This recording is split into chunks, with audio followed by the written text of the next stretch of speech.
नमस्कार, मैं अनीश, आप सभी को इस वीडियो पे स्वागत है। आपके सिलेबस के अनुसार हम पॉलिटी के कुछ हिस्से को आज से डिस्कस करेंगे। आज हम डिस्कस करेंगे salient features of Indian constitution पर। देखिए, 1947 को तो हमको आज़ादी मिला, मगर इतने बड़े देश को चलाने के लिए एक कॉन्स्टिट्यूशन की ज़रूरत थी। और इसी को ध्यान में रखते हुए कॉन्स्टिट्यूशन असेंबली के हमारे नेता सब लगभग 2 साल 11 महीना 18 दिन लंबी डिस्कशन के बाद 1949 26 नवंबर को कॉन्स्टिट्यूशन का एडॉप्ट किया गया और 26 जनवरी 1950 से कॉन्स्टिट्यूशन लागू हुआ। कभी कभी क्वेश्चन यहाँ से भी आता है, आप लोग थोड़ा ध्यान में रखिएगा इसको। तो हम अपने मेन डिस्कशन में आ रहे हैं कि साइलेंट फीचर्स का मतलब क्या है। देखिए, इस चैप्टर पे हम पूरे कॉन्स्टिट्यूशन के एक ओवरव्यू आपको मिल जाएगा। इसी विषय को बाद में और भी डिटेल्स में डिस्कशन किया गया। तो अब सवाल है कि फीचर्स क्या क्या है। देखिए, पहला फीचर्स है कि भारत के संविधान को कहा जाता है कि world lengthiest constitution in the world. इसका मतलब क्या है कि दुनिया में सबसे लंबी कॉन्स्टिट्यूशन में है हमारी ये कॉन्स्टिट्यूशन। क्यों लंबी है सर हमारी कॉन्स्टिट्यूशन? देखिए, भारत एक बहुत बड़ा देश है। यहाँ अलग अलग लोग, अलग अलग कल्चर, अलग अलग भाषाएं, कोई पहाड़ पे रहता है, कोई जमीन पे समतल पे रहता है। इन सब की अलग अलग समस्याएं और इन सभी समस्याओं को एड्रेस करते हुए हमारे कॉन्स्टिट्यूशन लंबी हो गई, बड़ी हो गई।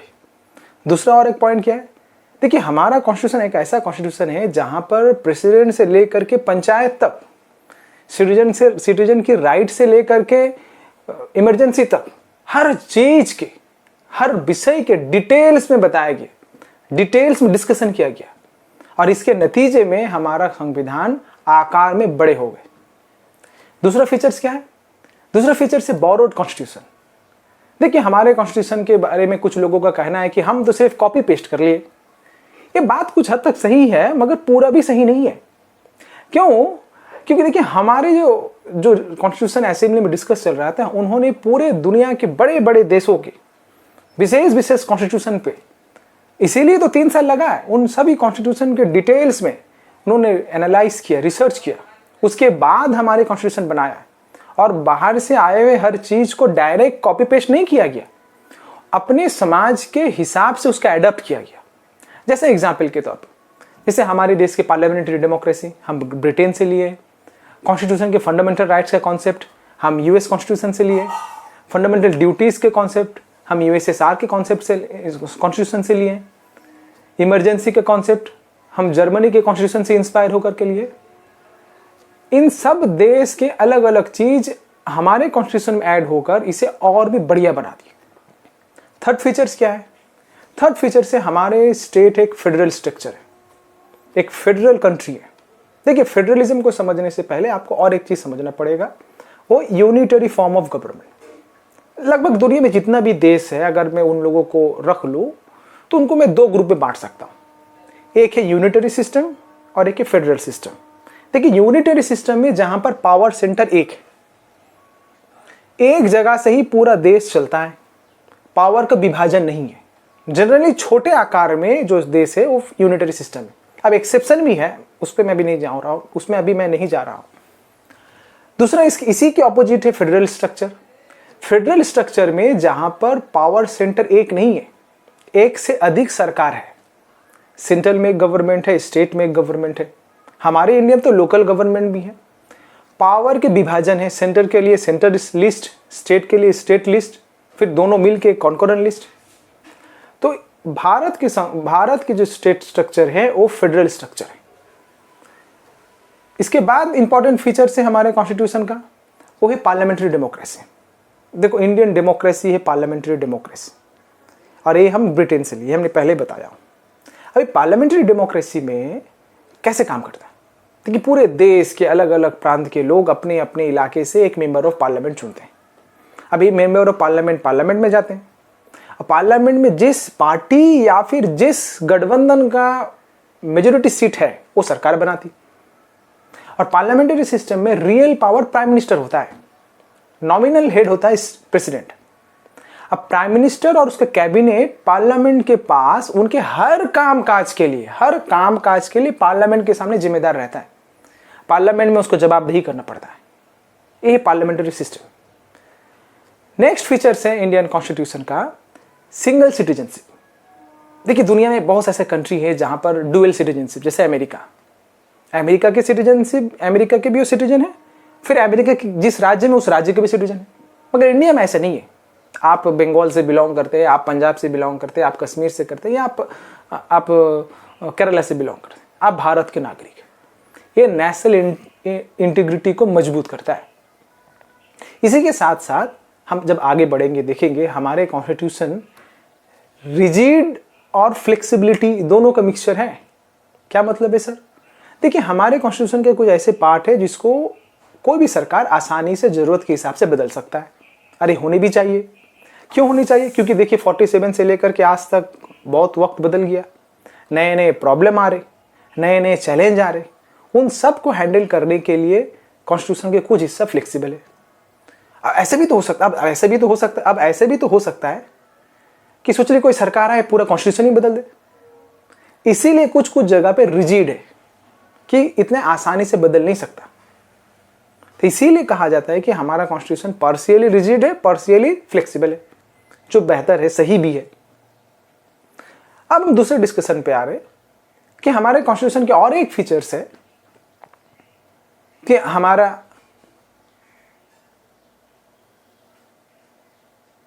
अब हम अपने डिस्कशन को आगे बढ़ाते हैं।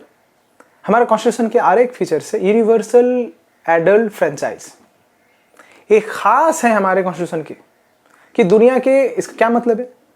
इसका मतलब ये है कि कोई भी भारत के नागरिक, वो हिंदू हो, मुस्लिम हो, वो मेल हो, फीमेल हो, वो ब्लैक हो, वाइट हो, वो हिंदी बोलने वाला हो, तमिल बोलने वाला हो, उसका एज हो गया, उसको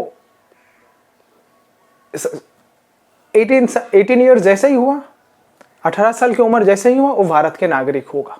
भारत के वोट अधिकार उसको मिल जाएगा, भारत के वोटिंग राइट्स उसको मिल जाएगा। दुनिया में ऐसे बहुत सारे डेवलप कंट्रीज है जहां पर वोटिंग राइट्स इतने आसानी में सबको नहीं मिला। ऐसे कई देश है जहां पर ब्लैक को वोटिंग राइट्स नहीं था, महिलाओं को वोटिंग राइट्स नहीं था। मगर इंडिया में ऐसा नहीं है। आज़ादी के बाद ही हम अपने देश के सभी नागरिकों को वोटिंग राइट्स दे दिए, किसी को स्ट्रगल करना नहीं पड़ा। इसमें हम दुनिया के दूसरे देशों से आगे है। नेक्स्ट फीचर्स क्या है? नेक्स्ट फीचर्स है कि हमारे कॉन्स्टिट्यूशन का एक प्रीएम्बल है। क्या मतलब है सर प्रीएम्बल का? देखिएगा कॉन्स्टिट्यूशन के पहले ही पेज के आसपास में आपको प्रीएम्बल मिल जाएगा।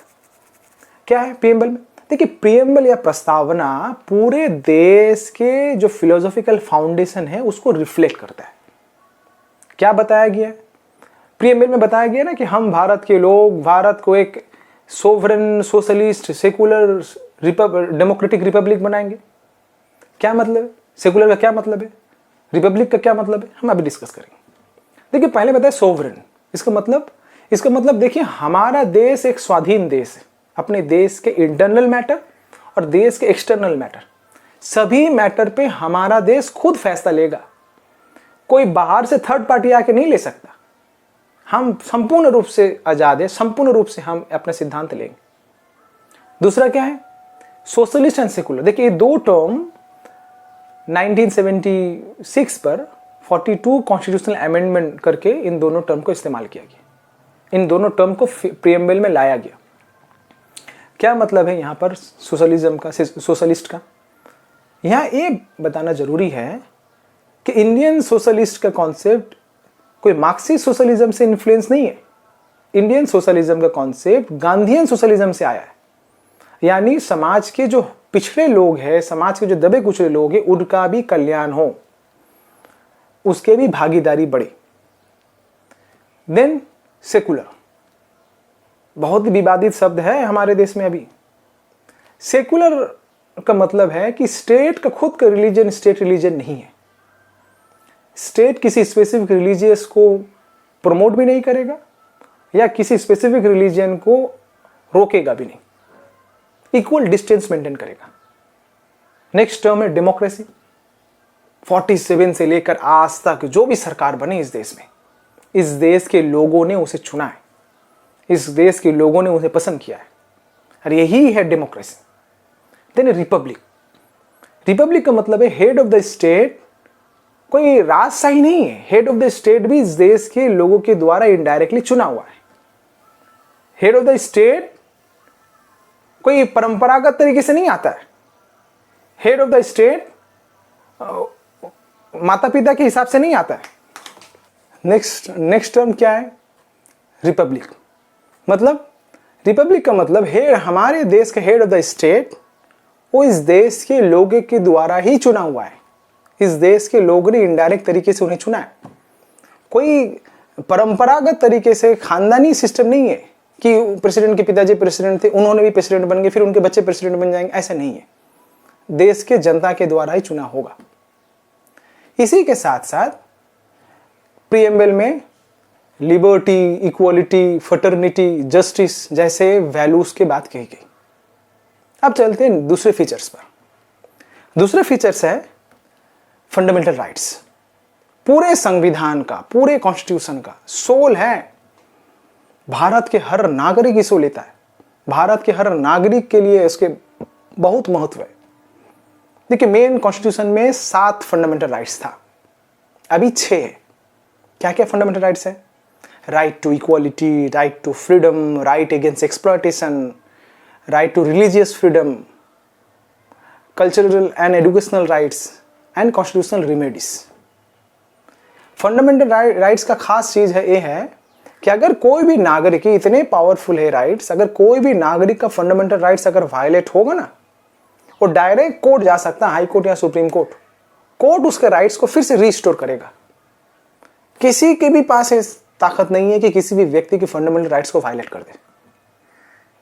फिर आता है फंडामेंटल ड्यूटीज। देखिए, मेन कॉन्स्टिट्यूशन में फंडामेंटल ड्यूटीज का कॉन्सेप्ट नहीं था। सोवियत रशिया से हम लोग इंस्पायर होकर फंडामेंटल ड्यूटीज लाए, और ये होना भी चाहिए कि सिर्फ हम राइट्स पे बात करें, हमारा राइट्स से हमारी जिम्मेदारी कुछ नहीं, ऐसा तो नहीं हो सकता। क्या है फंडामेंटल ड्यूटीज? देखिए, जैसे हम अपने नेशनल फ्लैग को रिस्पेक्ट कर रहे, अपने कॉन्स्टिट्यूशन को रिस्पेक्ट कर रहे, अपने पर्यावरण को बचा रहे, साइंटिफिक टेम्परमेंट को प्रमोट कर रहे, ये हमारे ड्यूटीज है। एक बेहतर समाज बनाने के लिए ड्यूटीज को फॉलो करना पड़ेगा। इसी के साथ साथ कॉन्स्टिट्यूशन के और एक फीचर है डायरेक्टिव प्रिंसिपल। डायरेक्टिव प्रिंसिपल क्या मतलब है? इसका मतलब ये है कि सरकार को कॉन्स्टिट्यूशन डायरेक्शन दे रहा है, आपको करना क्या है। ऐसे नहीं है कि आप प्राइम मिनिस्टर बन गए कुछ भी करिए, आपके मन मर्जी कीजिए, नहीं, आपका एक डायरेक्शन है। देश किस राह पे चलेगा, आपको उसी राह पे काम करना पड़ेगा। देखिए, डायरेक्टिव प्रिंसिपल का मकसद है इस देश को एक वेलफेयर स्टेट बनाना, एक वेलफेयर स्टेट बनाना। क्यों? ताकि जो पिछड़े लोग हैं, जो गरीब के तबके हैं, जो सबल्टन है, उसका भी कल्याण हो सके। और इसीलिए ही सरकार स्कूल बनाती, कॉलेज बनाया जाता है, फ्री सर्विस दिया जाता है, अलग अलग किस्म का लोगों का कल्याण के लिए काम किया जाता है। ये कॉन्स्टिट्यूशन में डायरेक्शन दिया गया। मगर फर्क यह है कि अगर डायरेक्टिव प्रिंसिपल के लिए आप कोर्ट नहीं जा सकते। इसके बाद फीचर्स क्या है? इसके बाद इंपॉर्टेंट फीचर्स है इमरजेंसी प्रोविंस। देखिए, हमारे देश में 3 किस्म का इमरजेंसी का पावर है। 3 किस्म का इमरजेंसी लग सकता है। एक है आर्टिकल 352, आर्टिकल 356 एंड आर्टिकल 360। कभी क्वेश्चन यहां से भी आता है। आर्टिकल 352 क्या है? सोच लीजिए हमारे देश में भी कोई बाहर से आक्रमण करने वाला है। सोचिए कि हमारे देश में अचानक पूरा देश में कोई विद्रोह होने वाला है, या पूरा देश में कोई हम वॉर हो रहा है हमारे ऊपर। ऐसे सिचुएशन में पूरे देश में इमरजेंसी लागू हो सकता है। हमारे देश में काफी बार इमरजेंसी लागू हुआ है, national emergency.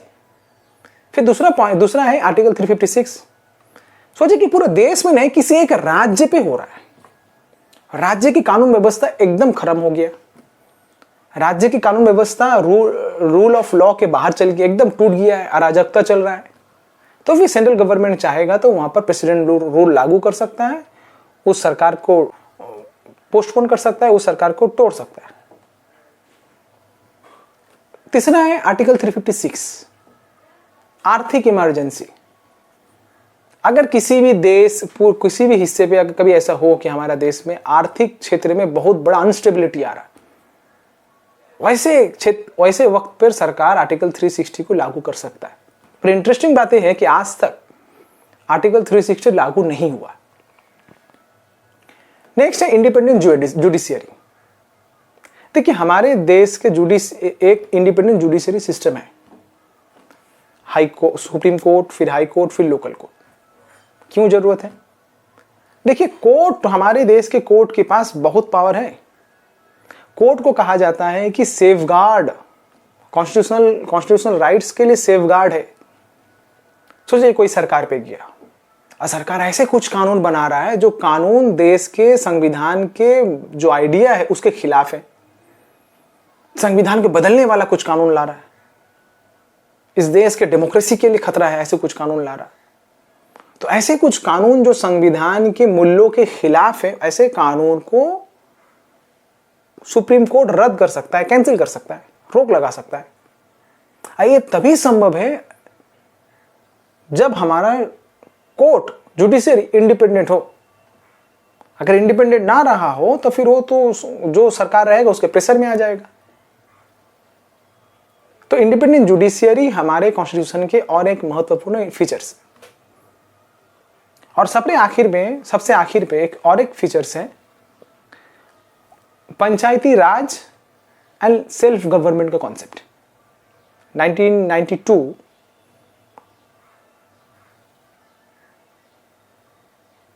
73 and 74 constitutional amendment के द्वारा पंचायत और म्यूनिसिपैलिटी को कॉन्स्टिट्यूशनल स्टेटस दिया गया।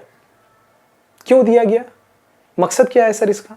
इसका मकसद यह है कि पावर, डेमोक्रेसी, पॉलिटिक्स ये सिर्फ कैपिटल में ना हो, दिल्ली पे ना हो या फिर राज्य के कोई राजधानी पे ना हो। लोगों के डेमोक्रेसी में पार्टिसिपेशन उसके गांव तक होना चाहिए, उसके गांव में होने चाहिए। People's participation grass root level पे होना चाहिए। इसीलिए पंचायत और म्यूनिसिपैलिटी को कॉन्स्टिट्यूशनल स्टेटस दिया गया। एक्चुअल में ये गांधी जी के जो कॉन्सेप्ट है ना, ग्राम स्वराज, एक ग्राम स्वराज का ही प्रैक्टिकल इंप्लीकेशन है, ग्राम स्वराज का ही वास्तवायन है। तो हमने अब तक इंडियन कॉन्स्टिट्यूशन के बहुत सारे फीचर्स को हमने डिटेल्स पे देखा, डिटेल्स पे डिस्कस किया। इससे ये पता चलता है कि भारत के जो कॉन्स्टिट्यूशन है वो सिर्फ कोई लीगल डॉक्यूमेंट नहीं है, तो उससे भी ज्यादा है। भारत के कॉन्स्टिट्यूशन पूरे इस देश के जो सोशियो कल्चरल फैब्रिक है, इस देश के जो इतिहास है, इस देश की जो परंपरा है, जो वैल्यूज है, उन सब चीज का एक रिफ्लेक्शन है। उम्मीद है कि आपको ये वीडियो पसंद आया होगा। अगर कोई सवाल रहा तो आप जरूर कमेंट सेक्शन में बताएं। नमस्कार।